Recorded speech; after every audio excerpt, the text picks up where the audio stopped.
was to take the inspiration from the comic books and bring that to the interactive experience. So gamers can play as Thor, use his hammer, bring down the thunder and the lightning, just like they experience when they read the comic books as a kid or they'll see in the movie. He is the god of thunder. We really want to express the power that he has as a superhero.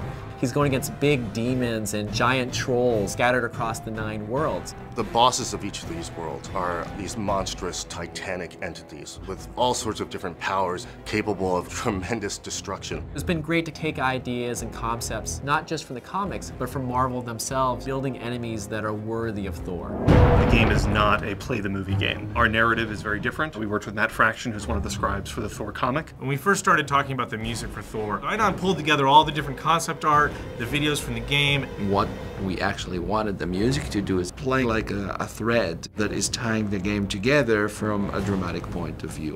What Onion has done is really bring each world to life and make them feel distinct, but at the same time part of a greater whole. Music is always the emotional dimension. The Thor game is a real opportunity for gamers to finally get a chance to have a dedicated experience where they can play as Thor the entire way through and really get that sense again of being a god. The main part of the game is your melee combat. Using your hammer, he has many different combos, and then you also have your god powers. We work the god powers into the combos. He's got thunder, he's got wind moves, which are kind of his people mover, and then lightning, which is obviously one of the key iconic things about Thor. There's a grapple system. Thor literally climbs on top of his enemies in order to get the best vantage point to bring the hammer down. There's something just fun and visceral about playing with a character with a giant hammer, smiting people left and right. It's such a gratifying experience. You know, I think people are going to be really excited about being able to get their hands on it.